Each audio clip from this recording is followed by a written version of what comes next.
మనతో పాటుగా తాతంశెట్టి నాగేంద్ర గారు కూడా చేయండి. నాగేంద్ర గారు నమస్తే. వర్మ గారు నమస్తే అండి. నాగేంద్ర గారు, భీమవరం వేదికగా జగన్మోహన్ రెడ్డి గారు ఈరోజు మాట్లాడిన అంశాలు, అది కాకినాడలో పవన్ కళ్యాణ్ గారు ఉండగా ఉభయ గోదావరి జిల్లాలకు సంబంధించి లిస్టును కూడా వాళ్ళు ప్రకటించడం జరిగింది. సార్ ముందుగా మీకు మీ ద్వారా 99 వీక్షకులకు ఆడిబుల్ సార్ వినిపిస్తుందండి. 99 వీక్షకులకు ప్యానెల్లో ఉన్న ప్యానలిస్టులు అందరికి కూడా గుడ్ ఈవినింగ్ అండి, నమస్తే సార్. ముఖ్యమంత్రి గారు తను ముఖ్యమంత్రిని ఆయన మర్చిపోతున్నాడు, చాలా ఫ్రస్ట్రేట్ అయిపోయాడు పాపం. ఇంకేమీ లేదు ఆయన దిగజారడానికి. అంటే ఎదగడానికి కానీ దిగజారడానికి కానీ కొన్ని స్టేజెస్ ఉంటాయి. అంటే ఇంతకు మించి దిగజారడానికి ఏం లేదు. నేనైతే వైఎస్ జగన్మోహన్ రెడ్డి కాదు, ఆయన వైఎస్ జగన్ శ్రీరెడ్డి అంట. ఎందుకంటే శ్రీరెడ్డి 100 రెట్లు మేలు ఈయనకంటే. ఆ శ్రీరెడ్డి అని ఒక ఆమె ఉంటుంది కదా, 100 రెట్లు మేలు. ఎందుకంటే ఆమె కూడా ఎప్పుడో 100లో 1, 2 ఎథిక్స్ అన్న పాటించింది. ఆ ఎథిక్స్ కూడా పాటించి ఇక్కడ ఎవరినైతే మాట్లాడుతున్నామో ఆ వ్యక్తి కూడా పరిపాలించే ముఖ్యమంత్రి ఈయనే అనేది మర్చిపోయి ఎదుటి వాళ్ళ భార్యల గురించి ఓకే ఎవరో చెప్తున్నారు మాట్లాడతారు. మరి మనకున్న ఒక భార్య గురించి పులివెందుల్లో పూలంగళ్ళు దగ్గర 10 సంవత్సరాలు కొట్టుకొని ముఖ్యమంత్రి రాజశేఖర రెడ్డి నాయన ఇంక ముఖ్యమంత్రికి అవకాశం ఉందిరా అని భంగపడుకొని పోయి ఈసీ గంగిరెడ్డిని తెచ్చుకొని మధ్యస్థం చేసినారు, 10 సార్లు కొట్టి తరిమేసినాడు అంటున్నారు. మేము మాట్లాడలేదు, ఆ సంస్కారం అడ్డొస్తుంది. ఇంకొక విషయం సార్, మాటకు ముందు పుట్టుక, మీకు 3 పెళ్ళిళ్ళు ఎవరు చెప్పారండి? పర్సనల్ విషయాలు మాట్లాడమని ఎవరన్నా చెప్పారా? సరే ఇప్పుడు నేను మాట్లాడుతున్నా, నిజాలు మాత్రమే మాట్లాడాలని ఇందాక అన్నారు కదా ప్యానలిస్టులు. నేను వైఎస్ వెంకటరెడ్డి అనే ఆయనకి 2 భార్యలు, జగన్మోహన్ రెడ్డి గారి ముత్తాత, ప్రపంచంలో ఎక్కడికి వచ్చైనా నిరూపిస్తా. తర్వాత వైఎస్ రాజారెడ్డి అనే జగన్ తాతకు 3 పెళ్ళాలు. ఆయన 3వ ఆమె కూడా మాది రైల్వే కోడూరు, మా ఊర్లో నుంచి పార్వతమ్మ సర్పంచ్ గా కూడా పోటీ చేస్తున్నాడు. ఇది నెక్స్ట్ వైఎస్ జగన్మోహన్ రెడ్డి గారి చిన్నానికి ఎంతమంది భార్యలు? వైసీపీ వాళ్ళే చెప్పారు ఆయనకు భార్యలు వాళ్ళు ఆస్తి గొడవల్లో చంపేసినారు, ఆయన గొడ్డల పోట్లు కాదు అని. ఇది కూడా నిజాలే కదండి. నేనేం చెప్తున్నానంటే ఈయనట ప్రజల కోసం త్యాగం చేయలేదు. మరి ఏ ప్రజల కోసం 16 నెలలు బొక్కలో ఉన్నాడు? ఎందుకు పెట్టారండి? 1,00,000 కోట్ల అవినీతి కోసం. ఈయనేమైనా ప్రజల కోసం త్యాగం చేసి త్యాగరాజా? రెండో విషయం, ఇక్కడ మేమేమంటున్నాం అంటే పుట్టుకలు భార్య గురించి మాట్లాడి ఇంకేం లేదా మాట్లాడడానికి?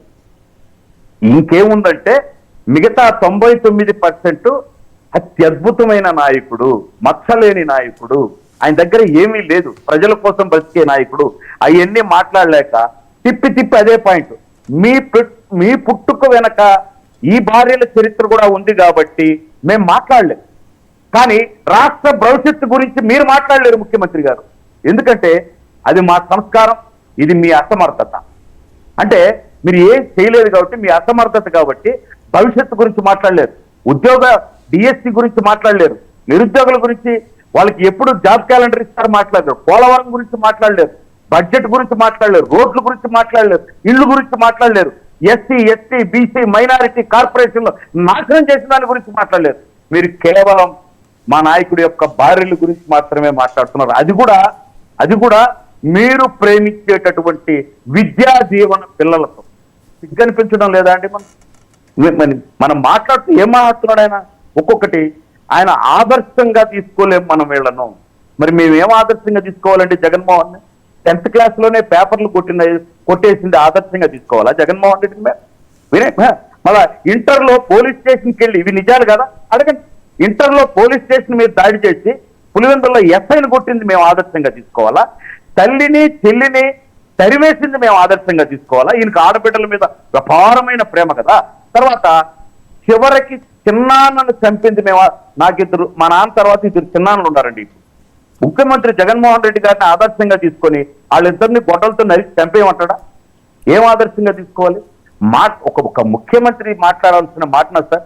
చుట్టుపక్కల ముఖ్యమంత్రులు ఇప్పటికిప్పుడు రేవంత్ రెడ్డి పోతే ఆయన బయటికి వెళ్ళాడు, ఎందుకంటే చాలా క్లిష్ట పరిస్థితుల్లో ఉంది, నేను పెట్టుబడుల నిమిత్తమే వెళుతున్నాను, నాతో పాటు ప్రతిపక్షాలు కూడా రావచ్చు అని అంత ఉన్నతాశయంతో ఆయన బయట దేశాలకు రాష్ట్రాలకు వెళ్తుంటే ఈ ముఖ్యమంత్రి భార్యలు వాళ్ళంటే ఎవరిచ్చారండి ఈయనకి రైట్?